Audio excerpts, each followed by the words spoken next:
Macau just arrested a big gambling operator. Is China cracking down on casinos? Or is this a case of general hostility?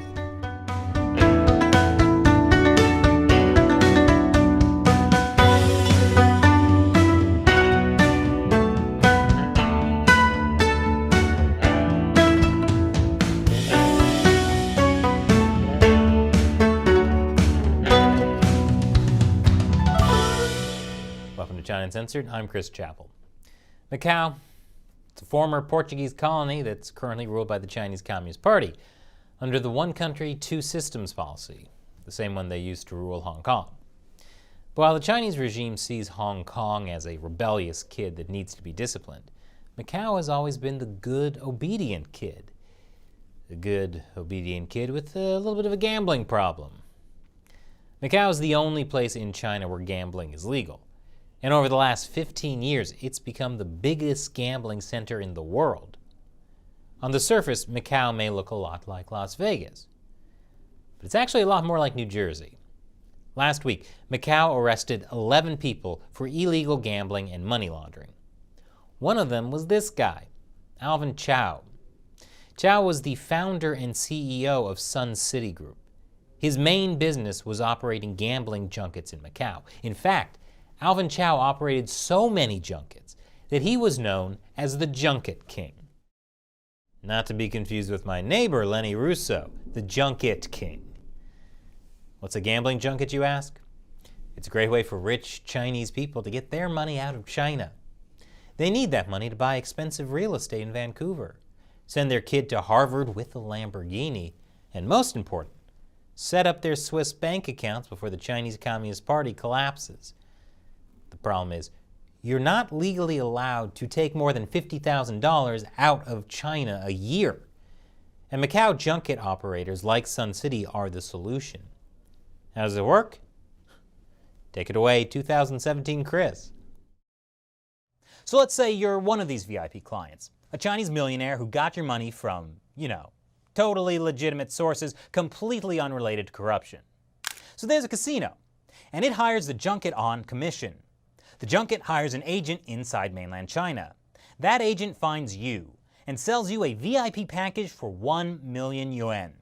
That VIP package might include transportation, a free luxury hotel room, plus 1 million yuan worth of free casino chips that just happen to be included as a bonus. This way, you're technically paying for the package, not the chips. That makes it legal. But there's a catch. Those casino chips cannot be exchanged for cash. They're called non-negotiable chips, or rolling chips. You actually have to travel to the casino in Macau and gamble all of them.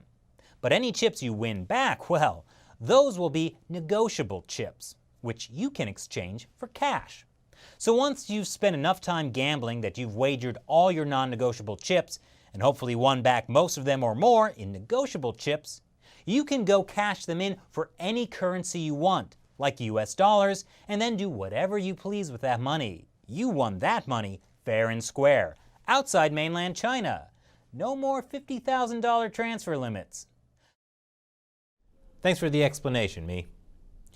So the Chinese VIPs get their money out of the country, the junket operators make a nice commission, and the casinos get whatever money the Chinese VIPs lose while gambling. It's win-win-win mutual cooperation. And it's quite lucrative. Alvin Chow, the Junket King, is worth billions of dollars, at least before he was arrested. And his company, Sun City Group, handled nearly half of the VIP market in Macau. It was also expanding into other parts of Asia, like Cambodia, and even Japan. So why did it all come crashing down now? I'll tell you after the break. Welcome back. Macau Junket King Alvin Chow seemed to have it all.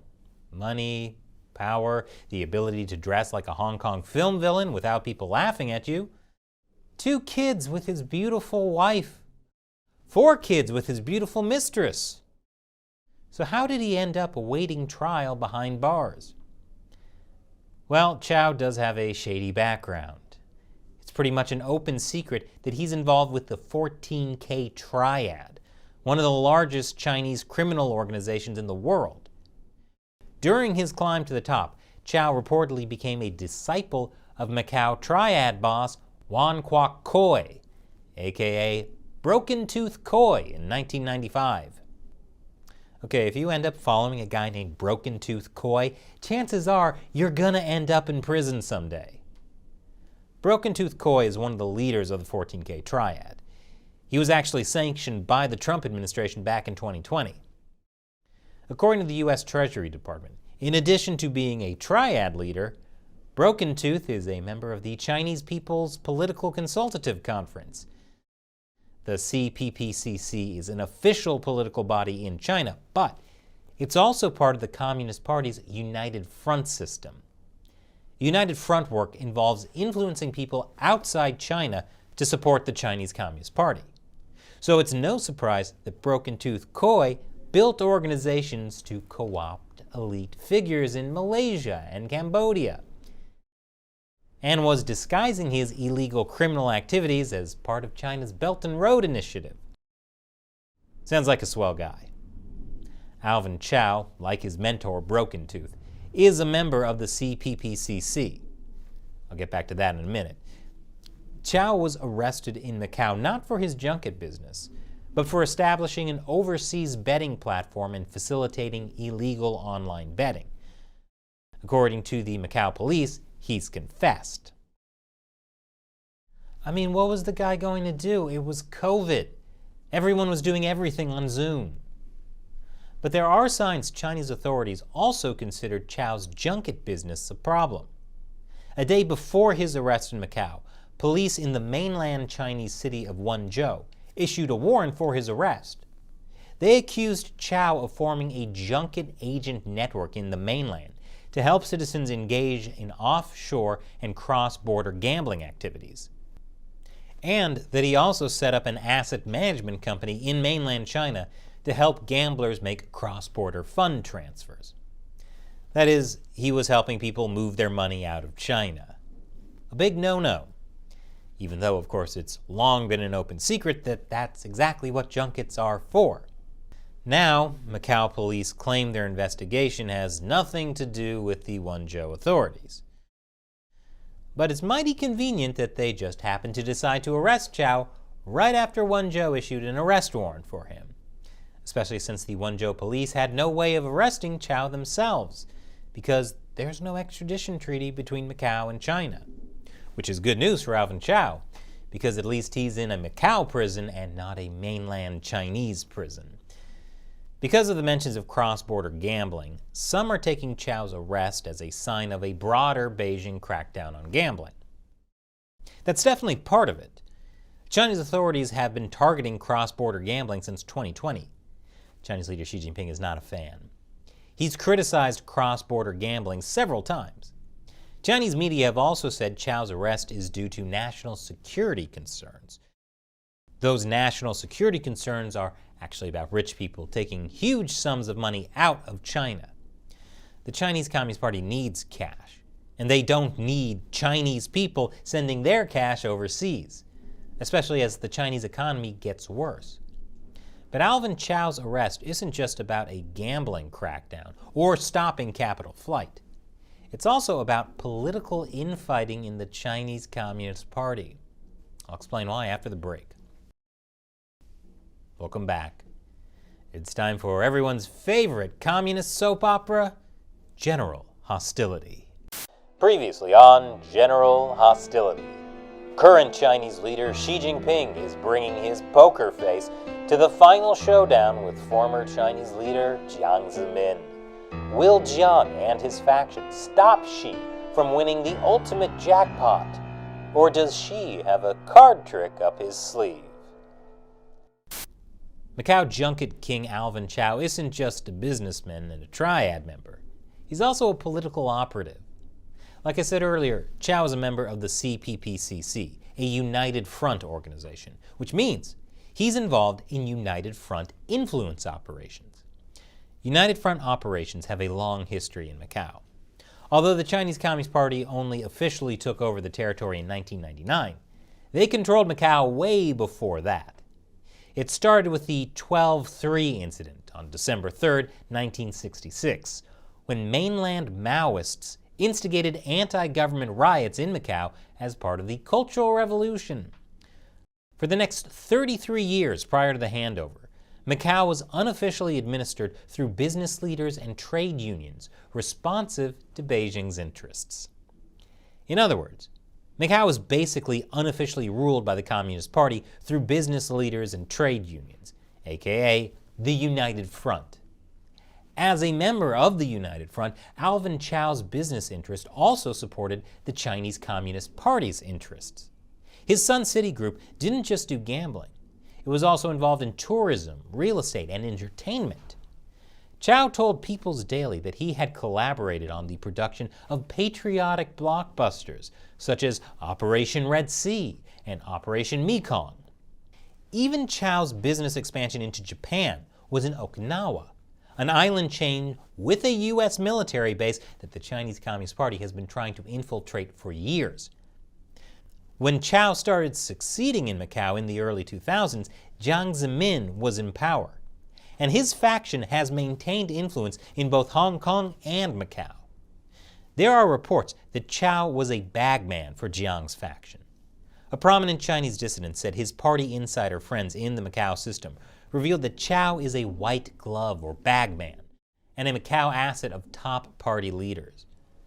Those include Zheng Qinghong, a member of the Politburo Standing Committee and Jiang's number 2 man, and also Meng Jianzhu, the former Minister of Public Security and also a member of Jiang's faction. If these reports are true, Chow's arrest could be part of the power struggle between Xi Jinping and Jiang Zemin. Remember, Chow controlled nearly half of the junket business in Macau. He knows exactly who gambled their money out of China.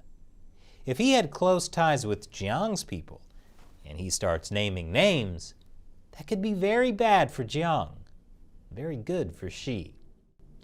The investigation of Chow could furnish the Xi leadership with incriminating evidence to wield against the Jiang faction and other party elite who oppose Xi Jinping. I wonder what the next episode of General Hostility will bring. Alvin Chow, the Junket King, could be the ace in Xi Jinping's sleeve. But will this jailbird sing? Or will Jiang Zemin find a way to silence him instead? Find out next time on General Hostility. What a show. And now it's time for me to answer a question from a fan who supports China Uncensored on Patreon or Locals. Nick RH21 asks on Locals, why are the governments of these countries seeking deals with China and not with the West? Is it the no strings attached, help yourself to a bit of backhander appeal, or is it a genuine feeling that the West's terms are too onerous? Obviously, the Chinese are offering something better than the West because they are more successful. So what's the reason for that? Nick is referring to our episode on whether China is taking over an airport in Uganda. Well, Nick, there are several reasons countries would rather take Chinese money. A big one is, just like you mentioned, Chinese loans are no strings attached. Well, there are actually a lot of strings attached, but not the same ones you get from the West. Western money often comes with strings like improving democracy in your country. And if you've been the president of Uganda for 35 years, you think democracy in your country is doing just fine, and you don't want to change a thing. So on one side, you've got Western governments criticizing your human rights issues, and on the other side, you've got Xi Jinping shaking your hand and giving you money. Which choice are you going to make? Of course, it's not just authoritarian countries that take China's money. In other cases, China might be the only country really offering you a loan to build infrastructure. The Chinese Communist Party has an advantage. They have a bunch of state-owned banks that will make these loans, and state-owned companies that will go into these countries and do the work. But China's Belt and Road Initiative has made Western countries, like the US, realize the danger of just sitting back and letting China colonize the world economically. So they're starting to make a bigger push to invest in Africa, for example. But they're a long way from catching up to China. Thanks for your question, Nick, and thanks for joining us as a member of our community on Locals. We rely mainly on viewer support to keep the show going. So if you like what we do, be like Nick and join us on Locals, with the crowdfunding website Patreon. Once again, I'm Chris Chappell. Thanks for watching China Uncensored.